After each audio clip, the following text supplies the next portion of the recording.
The future would never wait for you to be ready. If you're tired of playing small, you're tired of making the same mistakes and running around the circle, and you're ready to build that future you've always dreamt about, then it's time to take actions, because whatever you do today will determine what tomorrow, the day after, and even the year will look like. Is it going to be your year of breakthrough, or is it just going to be another year full of regrets? Most people make New Year resolutions, but before the end of the first quarter, a lot of the times they are back to square one. But that is not going to be you, because you're going to stay focused and ahead of the game. And if you stick around, I'm going to share with you proven practical strategies that would help you make this year your best year yet. These are not generic tips. They are actionable steps you can begin to implement starting now. The first part is to evaluate your life. Determine what is working and what is not working. And how can you do this? By asking the right questions. Because you cannot fix what you do not acknowledge. So start by asking the question,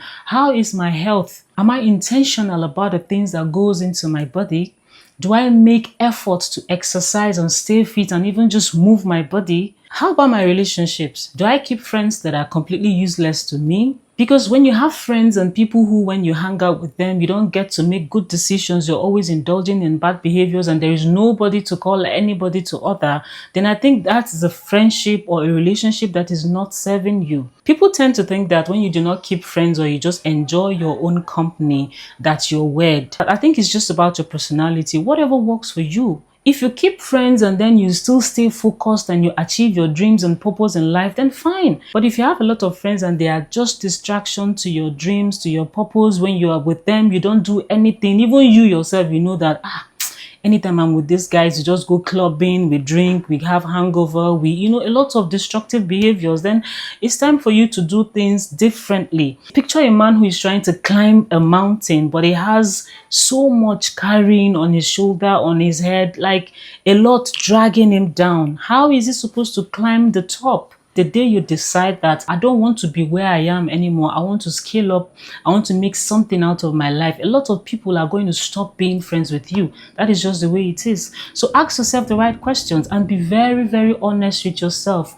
Remember, you cannot lie to yourself. It can even be a romantic relationship such that you're not even improving in any way. This is a situation that is so toxic. Every time you're down, you're depressed, you're moody because you're with this person, then it's time to move on. If you're trapped in a situation where you think that if I let this person go, I'm not going to find another person who would love me or who would probably be with me, then you're making a big mistake. Because you have to let go of that situation before you're able to attract the right relationship. How about my finances? Do I spend more than I make? I remember those days growing up, there's this particular thing people would always say, especially towards the end of the year when a lot of shopping is going on, people spend money on festivities and everything. And you hear things like, my brother, calm down, no. January now 72 days. Oh. Now, what this means is that if you spend all of the money you have in December during the festivities and you have very little saved up for the month of January, then it's going to be a very long month for you, because you're going to now try to just survive through the month when you can actually just live normal by planning well, keeping some of your finances for the rainy day. And that brings me to the next step. Set clear priorities. Forget the long list of resolutions and focus on 1 to 3 key areas that are actually working. This is what I like to call niching down. Let me give you a typical example. If you're watching YouTube regularly and there is this particular channel that always uploads videos or content about cats and dogs, and sometimes you think to yourself, why does this person always upload things that has to do with cat and dog? That is because that is what is working for the channel, because they have been able to identify who their audience is. But let me use myself as an example. Most times when you look at my title, you see things like women this, men that, women love men who do this. When you do this, you become irresistible. All of this kind of talk. And I know sometimes somebody will be like, I beg this woman every time, woman, man. Doesn't she know any other thing she can talk about on the channel? That is because I've been able to identify that my audience predominantly are male who are looking or seeking to have good relationships, especially romantic relationships. Knowing this, I would have to bring out content that revolve around that topic, and that is what is going to catch their fancy. Because if I make any video that does not interest them, they won't engage with the content, and it will affect the way the content or that video is going to be recommended to other people. You get what I'm trying to say now, right? So I have to make videos that is tailored towards the needs of my audience. Let me tell you the truth. There are videos that I've actually poured myself into, so much so that even myself knows, say, babe, you talk for that video. But guess what?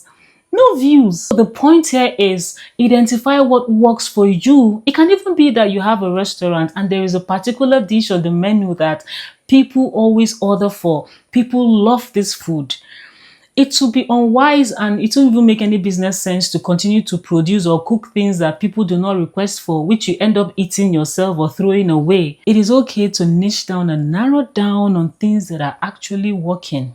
Talking about resolutions, it's not as if resolutions are bad, but it's okay to make resolutions that are centered around 1 week, 1 day. Start from 1 day, 1 week, 1 month, and before you get to 1 year. It's because that way you'll be able to track your success. Small habits are powerful. Success doesn't come from massive efforts. It is the small, consistent actions that create a lasting change. Step 3, embrace a bold mindset. You can never have a bold mindset except you do these 3 things I'm going to tell you. The first one is to stop overthinking. You have to stop overthinking everything. Are they going to like my face? Oh, the way I talk, the way I stand. Most people think about themselves. I'm telling you, they think about themselves. They don't even have time most times to think about you. You're the one that is just projecting all of these things and thinking that maybe they perceive you the wrong way or not. No, because when you focus on overthinking, you're going to lose focus on doing the things that are even more important. Take actions, because ideas are not going to execute themselves. And when people fail, it's not because they lack ideas, but because they fail to take actions. Don't share too much, just take action, because like they say, action speaks louder than words. And that takes me to number 2 of the things you need to do in order to develop a bold mindset. Learn how to say no. It's not everything you say yes to. Every yes you say to distraction is a no to your future and your dreams and your ambitions and goals in life. So identify what is a distraction to you. It can be friends. It can even be as simple as your mobile phone, or maybe every time you catch yourself scrolling on social media, before you know 2 hours, 3 hours has passed. Now that is not bad. If you're making business out of it, if you're making money out of it, or maybe you're creating and you're looking for inspiration on what to create next, that is absolutely okay. But if it is none of these things, then I think you're doing yourself injustice by spending 2 to 3 hours on social media on a day. Focus your attention on things that are more productive to you, especially when you still have the time and the energy to do so. Because old age will come where we say you won't have that much strength anymore to begin to execute and go to Sokoto and come back, and go to Texas and come back.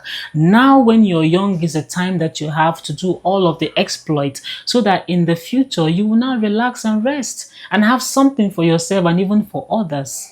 Now is the time. Lastly, visualize your success. See yourself already operating in that realm where you want to be.